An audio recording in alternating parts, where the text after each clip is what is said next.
All right, guys, we got less than 2 minutes. We're talking FOMO today. We got James as usual. Been a while since we've done one of these. We've been traveling. We're in Switzerland. Tune in, share it around.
All right, guys.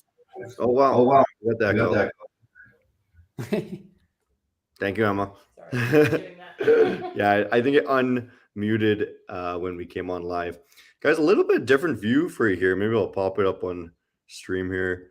You can just see really quick. Oops, wrong one. There you go. A beautiful view. We're traveling through Europe right now. As a team, Seb should be joining us soon enough. Next month, Seb's actually going to be joining us. But you can see the beautiful team on the couch here. We actually got John joining us today, just in case he wants to tune in, but he's doing his own thing. Everyone's here. As usual, Emma is going to be reading the comments along the way. And as usual, I'm not wearing proper pants, but I got a business suit on. So, guys, with that, let me put this back to what was normal. Something like this was normal? No. One of these was normal. That one looks all right for now. I'm having trouble with without the mouse right now, guys. We're talking this whole month, mindfulness, awareness, emotions, and psychology. Now, I know the thumbnail has beautiful Louise on there, but she's actually sick today. But she'll be joining us next month, and she's going to be joining us once a month, every single month. And as usual, Emma's doing a giveaway today. We're going to do 3 Maven minis today instead of the normal 50K. So 3 of the beautiful questions that you guys are going to give us are going to win a free Maven mini account. Share this along with your friends as well if you want to increase your odds of coolest CEO. Thanks, guys. Yeah. I feel like what's that big dog guy? The big money guy, Mr. Wonderful. He never wears pants in meetings, but yeah. Well, we encourage pants here. Yeah, we require pants off. That's what Emma said. We actually require if pants. you trade with your pants off, do you make more money, Hunter? Yeah, that actually might be true. You know what? If you can keep your pants off. Gotta make more money though. If I can make more money with my pants off, guys, that's what the day is about. It's talking about whether or not pants help us or hinder us. No, okay. So for real, FOMO trading, revenge trading, how to spot the emotions. Let me pull up actually what it even says here. We're just James is laughing because his pants are off. Yeah. Yeah, you can't see my bottom half. Yeah, exactly. Yeah, exactly. No, guys, I definitely have pants on. Just almost scared us for a moment, eh? How do I, Emma? I'm having trouble. I'm having trouble like having a proper. There we go. That one's fine. I think that's fine like that. Say, if you want me to take over that, I can do it. Yeah, maybe you need to do it. Okay. Emma's reading the chat. She's gonna butt in at any time. We're having a casual hangout here today. John's listening to some YouTube or something. Oh no, it's us. I heard the music there. Okay, but first of all, so what we're going to talk about how to identify when we're slipping into fear-based decisions and anger-based decisions, and when we're being too much into our FOMO, right? How to identify and then how to control those emotions so that you can be a better trader, because that is probably the number one most important thing that helped me be a consistent week-to-week profit every week sort of trader, where I think I've only had one losing week this year, and is that I'm able to know when I'm feeling those emotions and I'm able to step away and not trade anymore. Okay. James, you're probably quite similar in that aspect. You think that's also the most important thing, or am I out of my mind? No, I think this is actually a good topic to speak on, because I've had a couple of losing. I'm not as a good trader as Hunter just yet. He's been doing this 12 years and maybe 10 of them without pens. So I'll still got some time to catch up. But no, I think it's quite good, because I've had a couple of losing days. You have to reset. I actually tweeted about this today as well, is that you could have a profitable trading year, but you could spend 6 months of that maybe losing, and then you can have a 6 months where it's fantastic. Not everyone is as great as Hunter is. So I think there's going to be times where you need to just reset and refocus, right? Totally. That being said, guys, let's look at the chart. I'm going to pop that up on screen there. I believe I've got Bitcoin showing right now. Wow, what a beautiful last day close. And we're getting some buybacks off of these levels here. It does look like they're buying it up today a little bit more. But again, this is a pivotal moment right now. I guess not very pivotal, but an exciting moment right now. It's already been decided. Hey, Bitcoin just broke out of the tops. That is the highest weekly close in history of Bitcoin since, the last time was last year, right? So it's been about 6 months. This was something that we were predicting on stream 6 months ago. We said that it would be coming back down, and then by summer, we'd be back in the bull market, and dead on accurate. We're back in that bull market as for the last few weeks. It's been absolutely soaring. I see no stopping this at any time unless we close back within this lows here, and then we'll likely have a pullback back in those areas. But we gained overall on the weekly. We just need to make sure that in the next 11 days, that monthly closes strong as well, because then we can really rip up to 150K there. How's the 200-day moving average looking like, James? 200-day moving average on Bitcoin is on on the Bitcoin daily. or NASDAQ, I suppose, too. Yeah, we're way above that. I mean, we're even holding the 8 EMA on Bitcoin. Yeah. So yeah. Killing it, eh? Okay. So as for the NASDAQ and the S&P as well, I believe something similar, regaining these previous zones, but we are not at the new highs yet. And this is a really strong close once again. Last week was beautiful for all markets. And once again, we're just trying to make sure, hey, are we going to respect these previous tops and gain them now, or come back down? Because there is a point of, uncertainty here. To me, it looks great until told otherwise, really, right? Because we are in this massive upcycle, and same with the ES. We are in that massive upcycle, and we gained all of these zones. Now, what's your look on the ES, James? Yeah, it's going to be interesting. I was actually speaking about this on with our members today as well, is that the DAX is actually at all-time highs. And if you look at the DAX on the daily time frame, after the tariffs and everything, we actually just completely rallied. You see that? That's a weekly. But I think maybe we could be doing the same thing on the ES and NASDAQ charts as well. It looks pretty similar. We just haven't regained those all-time highs as of yet. Yeah, perfect. And it looks like exactly what you said. Like, it's kind of, this would be the area that we would be in the NASDAQ right now. We're just at those previous tops. Yep. It does look like they're probably going to blow up and then go for the new highs. That is an amazing pullback that was bought back within, 1 month. This could potentially just rip super, super hard even further, assuming that the NASDAQ and everything too, it looks great for the bulls right now. Yep. That being said, let's just discuss a story about being aware of your emotions. Now, I'm going to close this here. There we go.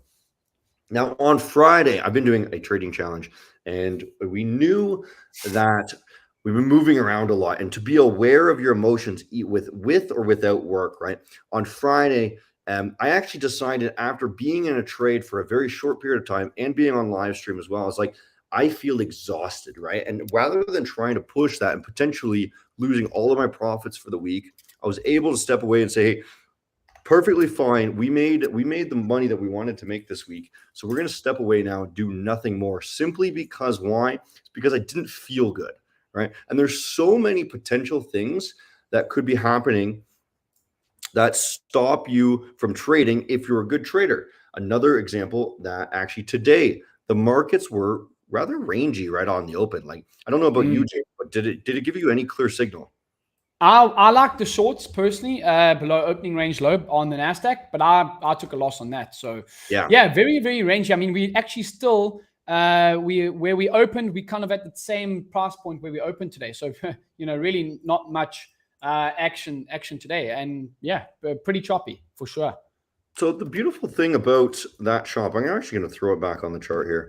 Beautiful thing about this chop is, once you've determined that you don't know what's happening, this is another indication that you shouldn't be trading that day. So the first one that I gave you was, hey, I don't feel very good. I'm kind of tired. I've been moving around, traveling a lot. My brain's probably not working very well.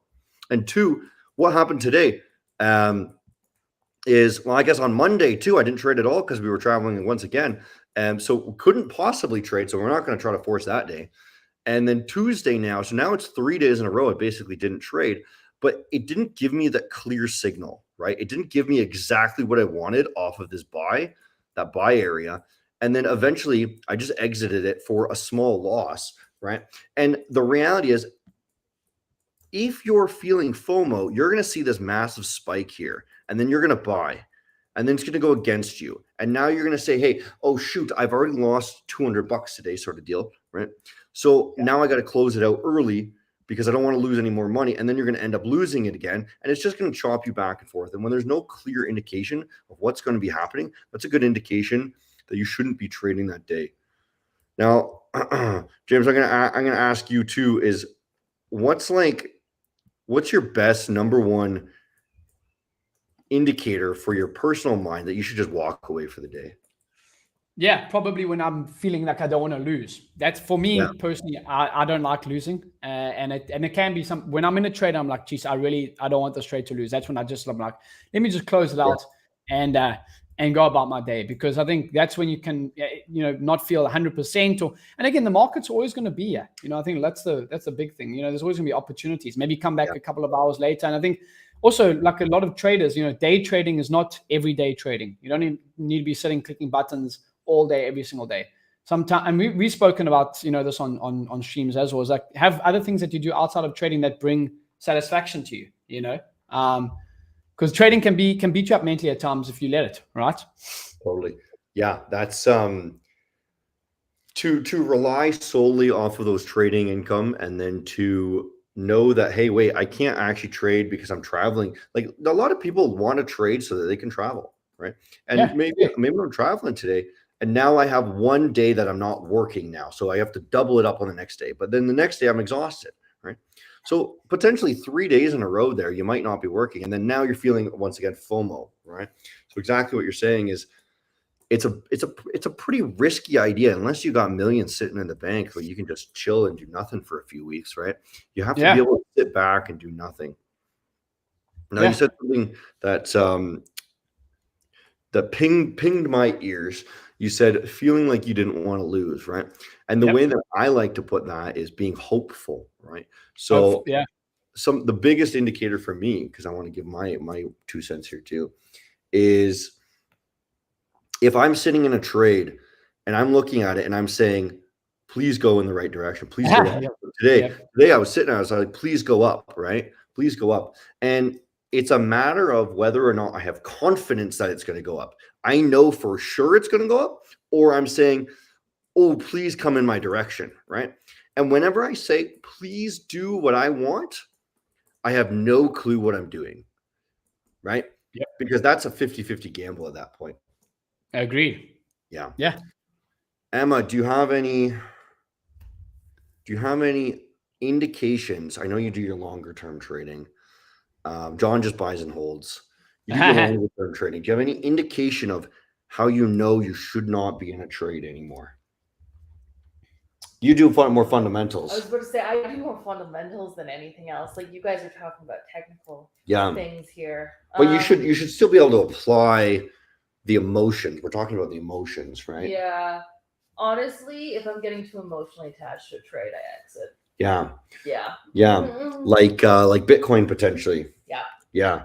Yeah. So are you emotionally attached to your Bitcoin holdings right now that we're at all-time highs? I mean, I'm kind of a long-term holder on Bitcoin. Yeah. So I'll probably just keep plugging more and more money into Bitcoin as time goes on. So that's a little like less of a thing. I think my emotional attachment might be more to Ethereum because that was the first coin I ever bought. Yes. So Totally. that one I have to be careful of. And I'd like to maybe point out that says, hey, it was a good idea at first. Yeah. And now I'm emotionally attached to it. And now it's no longer a good project, really. It's a dying project with respect to other crypto projects.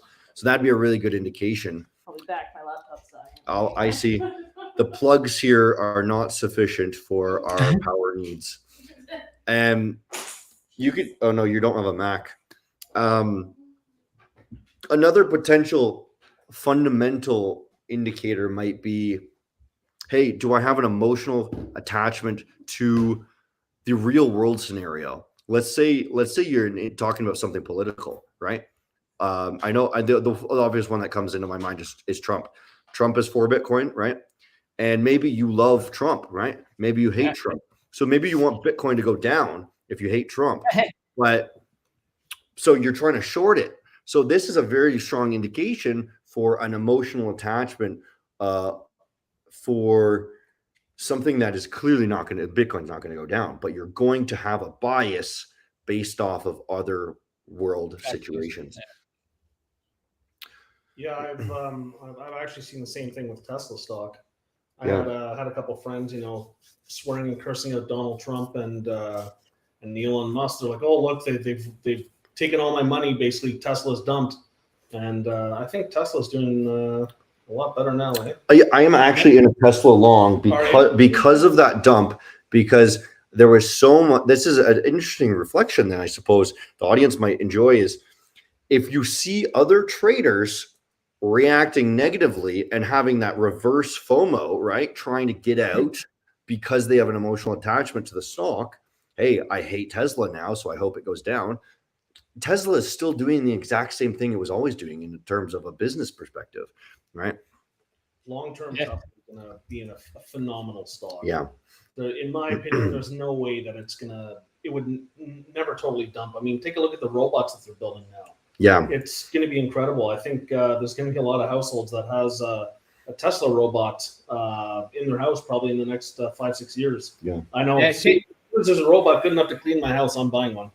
Yeah, the Elon obviously being in Tesla, also he comes from a great country, right, in South Africa. There you go. Yeah, that's the one. See, emotional attachment to Elon. You would have been longing the entire dump, eh?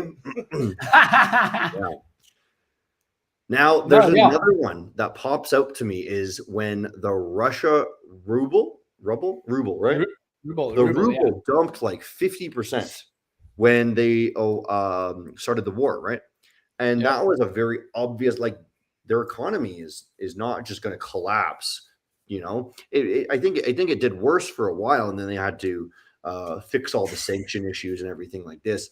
But I think it was within a couple of weeks that it went back to normal because it's literally just a currency, right? And the currency doesn't really collapse as easily as that. So again, taking that advantage of other people's FOMO or reverse FOMO into a collapse. James, you've been trading a long time. Is there anything that you remember that, people either got really burnt from a situation or made huge bucks from it?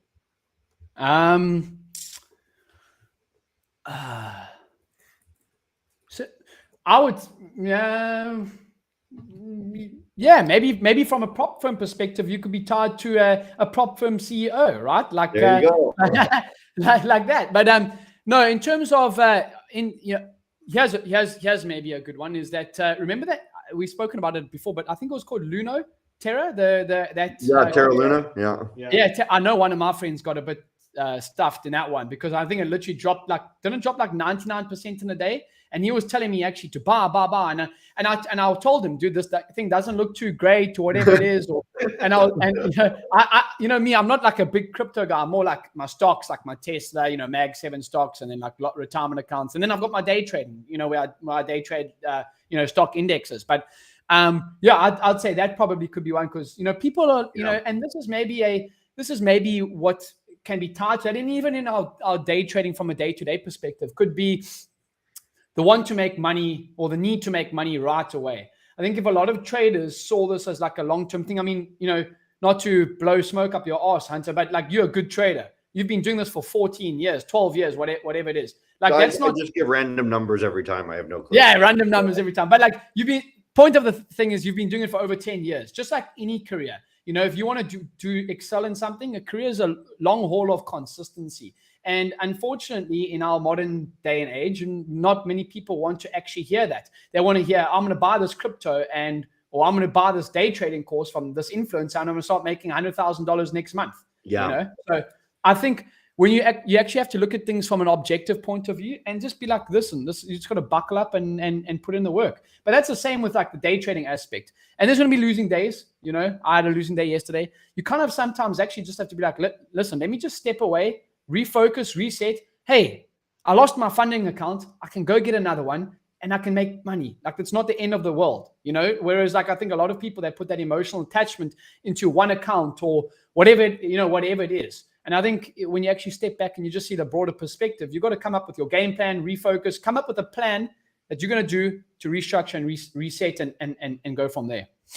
Totally. Good one. You've brought up a couple points that triggered in my mind there. One is the holding the bag, the emotional attachment of holding the bag in the meme coins and everything like that. Right. Is so many people get into a meme coin and it's the sunken cost fallacy, right? Rather this for another one is the sunken cost fallacy too is when you buy the course, right? You buy a course from a guy, you've already sunk in the cost. Okay, now you have the emotional attachment to something. Whereas a very beautiful way that you guys at home, this is a key takeaway here, is you can look at your trading as if you've already lost the amount of money no matter what. So as you're into a loss, right? So if you've spent money on a course or if you're negative $100 on a trade and you're hoping it comes back in your direction, no. That's already lost. What you do is you analyze, is it the right time to be in the trade now? Same thing with the course. Does this course actually work? Too bad. I already spent the money. Who cares, right? It's really an interesting theory that I learned when I was younger is, and oftentimes people might buy a ticket to a concert. Okay. I've spent $100 on, James Bruce's music concert here. Right. And, it's going to be an amazing concert, but oh no, I get sick, really badly sick the day before, but I've already spent that $100. Right. So I'm going to go because I'm never going to see him again. Right. But I know I'm going to have a terrible time because I can't move and I'm coughing. Right. The reality is that money's already lost. You can't change the situation of what's happening. You can only decide what is the best decision from now. And a lot of trading is like that. If you're already in a loss, if you've already lost all your money on a meme coin or sunken it all in a trader's course or whatever, you only can decide what's my best move now. Am I more likely to win or lose going forward? Yeah. Wonder if we can get some questions going here. Yeah, well, the first thing is the chat wants to know what you're up to over there, John. Oh, I'm working. Yeah, John's just hanging out. I'm keeping busy, hanging out. Yeah. That's it. He's on Twitter. Yeah, now I'm on Twitter. Yeah. He just wants some space. Yeah. As she comes up with some questions, that was basically, we discussed there's two sides to what we're talking about here today, is how to spot that revenge trading, that FOMO and all that jazz. And the second one is, what are the real-time strategies to help us pause and reset, right? I just kind of briefly mentioned one there that hey, think about it objectively. Like that has already been lost. That money has already been lost. How am I going to fix the situation now? Well, you can't. You can't hope your way back to profit. You can only close the trade, walk away for a while, and then come back later. Now, James, what's the best way that you found to reset your mind after taking a loss, or For rather me, accepting a loss? yeah. Well, for me, when you really have that gut feel, if you're in a trade specifically, just close the trade out, get away from the desk, and come back with maybe even take a day off from the charts and be like, listen, this is going to be my plan to come back. Maybe you took a loss and it's beating it, but you kind of just got to let it go. I think for me personally, when I've traded best, it's like when I just let things go from the previous day. Cool, I had a good day the previous day, let it go. It's done. If I had a poor day the previous day, just let it go. It's done. You can't change what's already happened. So for me, if it's eating at you mentally, just move on, take a break, and come back with a game plan. Yeah. Awesome. You got any questions for us, Emma? I do have questions. I think we'll start off with this one because it's a little different. So we're talking about FOMO, fear of missing out. Someone wants to know, how do you kill fear? Kill fear. How do you kill it? I would say experience it a lot. Yes, that is a beautiful answer. Good answer. Yeah, exposure therapy is a real thing, and that's the actual technical medical term, I believe. Exposure therapy is purposely putting yourself in a position that feels horrible and is super scary to you over and over and over again. Now, John, break it down why you said that. Oh, because of Bitcoin. How many times have I seen 6-figure losses in a single day in my portfolio for Bitcoin? And the first couple of times it happened, I was like, oh man. But now it's like, whatever. I don't even care. Yeah. I don't even care. Like zero. I like, you're talking about emotional attachment to a stock or a crypto project. I have like none. I see Bitcoin at 105, 106 today, whatever. It means nothing. It means absolutely nothing. Yeah. It can drop down to 20 and it would mean absolutely nothing. Well, except for maybe buy more, but yeah. Yeah, that's a good. I remember an interesting one for me for exposure therapy is when I was young. I was quite nervous to talk to people, and so I was very, very shy. I was a computer nerd, and that's how John and I actually ended up meeting is through school. And I remember purposely trying to wear crazy clothes and talk to people and be very uncomfortable and say weird things just so that I could be purposely ridicule myself until the time that, okay, no matter what I say, it doesn't matter anymore, right? And it's the same sort of thing with trading is once you experience $1,000 loss, $1,000 loss, $1,000 loss, $1,000 loss, like it's just another day. So you guys aren't trading long enough. You guys aren't trading, or you're putting all your eggs into one basket, hoping that this is going to be the one that's not going to make you lose. Been doing some sort of martingale sort of strategy or all-in strategy. No, you are going to lose eventually. So you just have to get used to losing every single week, every single day, taking a small loss until you are used to that loss and then scale the loss up over time. I would probably say that if you're losing and you're feeling really bad about being in a loss, you would probably feel the inverse if you had a huge gain. Yeah. You would probably be super excited about it, which, I mean, on the face of it, that sounds fine, but you really don't want that because you will make poor decisions, or you can make poor decisions based off of that. The next time you're trading, you might be chasing that emotional high that you got from winning the trade, when at the end of the day, you should not be getting emotional at all, win or lose. You should just be following, your analysis and making the best choices with the information that you have at hand. Totally. Yeah. Good one, John. Okay. John. John, the psychologist. He's the new Louise. Yeah, I'm filling in for Louise today. Yeah. I see a question on there on screen, Emma. Yeah. So actually, Brett asked this earlier, so thanks for bringing it back, Brett. How do you tell the difference between FOMO and a legit setup? My number one indication is how fast are you trying to get in? So here's actually a good way for you guys to actually reduce your FOMO is never use a market order. Market orders are for professionals that know what the hell they're doing, right? And if you use a limit order always, you will never FOMO because you will perfectly plan out everything and you say, this is where I want to get in, this is where I want to get out. And then you just let it run and you sit back, right? If you ever market order, it's probably being reactive to the market. You generally don't want to be reactive until you're very well advanced. James, what do you think? Any other ways to recognize a FOMO trade versus something you should actually be doing? Yeah, the easy one is, did you plan it? You know, what was your plan for the day? You want to be long above this level, short below this level. If you're a day trader, if you're a swing trader, you got your levels probably pre-planned the night before.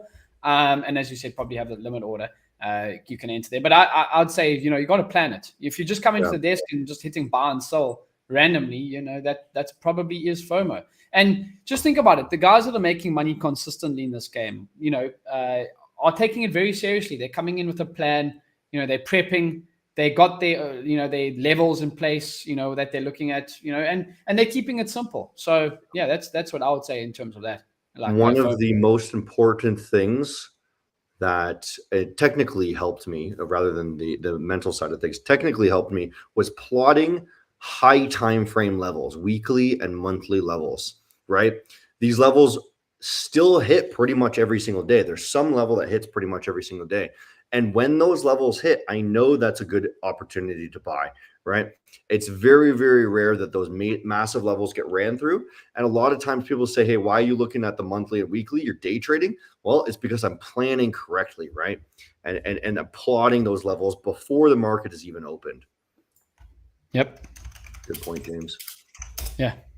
Emma, what else we got here? All right. So here's another one.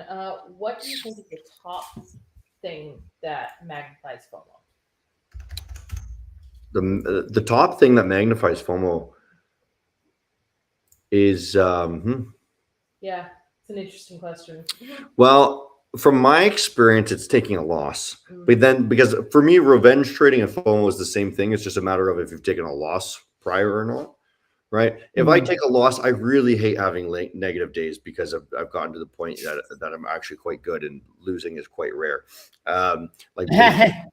Right. So once I've taken a big loss, then, you know, it's very, very difficult to walk away and I get very upset. So for myself, that could really magnify it.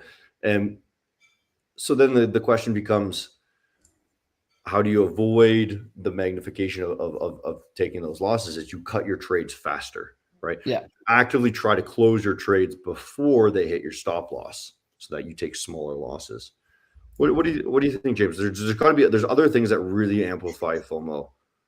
I would say, you know, having a place, if you're day trading, having a place where you enter the trade where you know where you're going to get out if you're wrong. I think that's probably, you know, the best thing I can say on that is that where I know where I'm getting out before I get in. And I think the worst things that happen in FOMO is that is maybe you hold your trade for too long because you're hoping that it's going to turn around, or, you know, that type of vibe is that, you're not following your plan. So you end up deviating and then you end up wanting to take more trades, overtrade, and then that leads to blown accounts. So, yeah. Yeah. Listening to people in signal groups. That is a huge one, actually, is listening to other traders' advice. If I listened to my chat's advice on my live stream, I would be wrong 100% of days. And that's not inaccurate. It's basically 100% of the time. I have seen you get some really weird advice. So. It is, and you know, I'll be honest with you. It changes my opinion slightly. And every time you hear somebody tell you you're wrong, you're like, well, you start to doubt yourself, right? And that can really mess with your FOMO.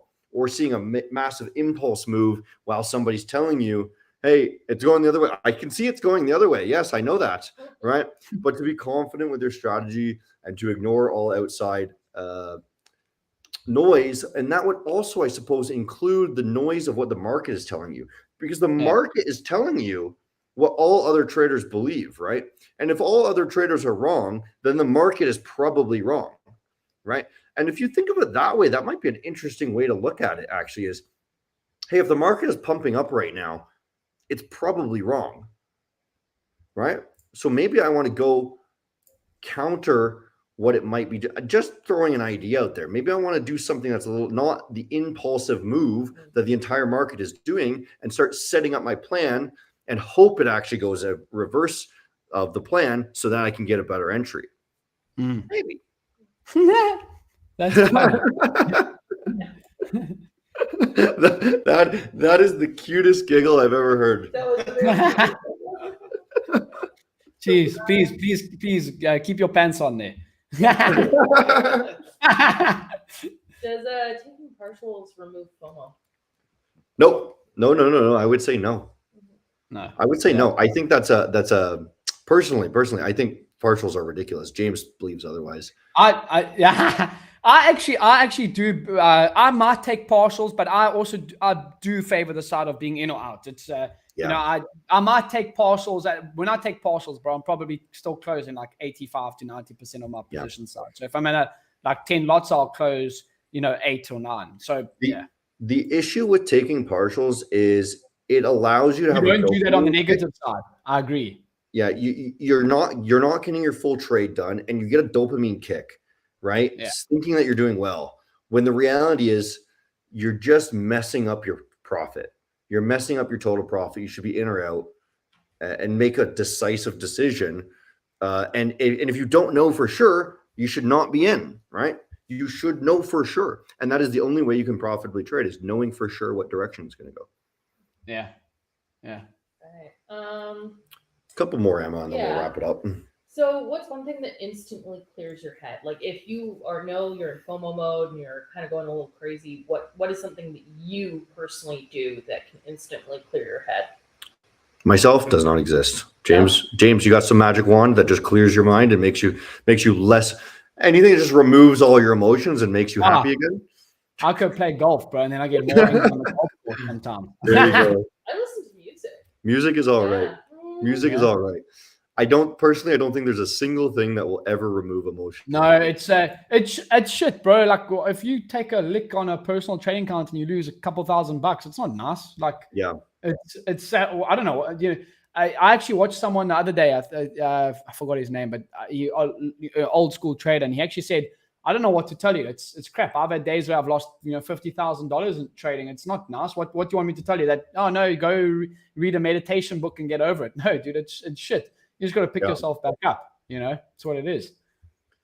It's such an amazing skill, because the more I get better at trading, the more I realize that you could potentially never really take a loss in theory, because you can get better and better and analyze your emotions even better and know the times that for sure that you're going to win. You know what I mean? Like the better you get, the more accurate your win rate is going to get over time.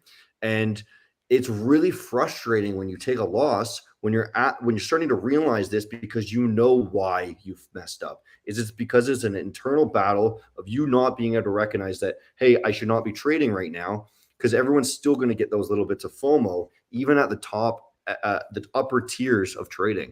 Everyone's going to mess up eventually, and that's really going to put people on tilt, and it potentially destroys careers. Because if you don't go on tilt for a year and then all of a sudden you mess up really bad, you could blow up everything. Yeah. Okay. This one will probably be the one to wrap it up with. Is there any way you can leverage FOMO and turn it into something good? Oh. Leverage FOMO and turn it into something good. Yeah, you can leverage your trading account even more the next day. I mean, I feel like you can use it as a learning opportunity. You can learn if you assess it properly. That's that can be a good learning opportunity to figure out why it moved. Because generally FOMO for me happens when things move very quickly and I just missed it. You know what I mean?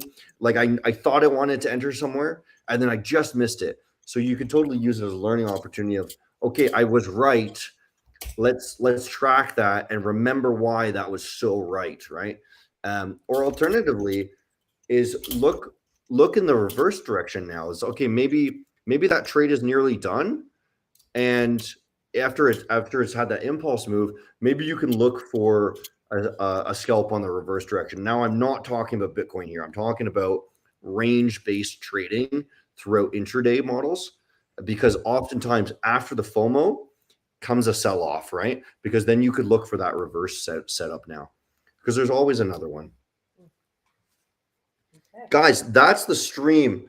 Thanks for joining us. We do this every single Tuesday at noon EST. Doesn't matter where we are. Doesn't matter where you are. It's always noon EST. So figure out the time zones. We always got James with us here. Whole community joining in. Let us know in the comments what you guys want to see next month, because next month's going to be a whole new different topic. Emma's about to pick 3 people to win the new Maven minis, which is an instant funding 24-hour time limit. Fun time to have a casual trading experience. That's how I want to market it. It's a fun casual experience that is less stressful than a full model. Okay, Emma's about to pick right now. I will pop it up on Twitter for one of our winners. Perfect. I will pop it up in YouTube for another winner. And Discord, maybe? I didn't see a lot of people on Kick. Nobody on Kick. I didn't do any Kick today. Okay, I turned Kick off. Okay. So 1 winner in Discord, 1 winner on X, 1 winner on YouTube. We'll do that maybe? I mean, I don't know who's watching on Discord. Nobody is watching on Discord. You could just pick somebody random if you want. Someone random on Discord. Somebody who engaged with the post on Discord maybe. Now everyone's going to go over there. Okay, guys, she's going to post those around. Thanks for watching. We're going to see you next week. Bye, Ciao.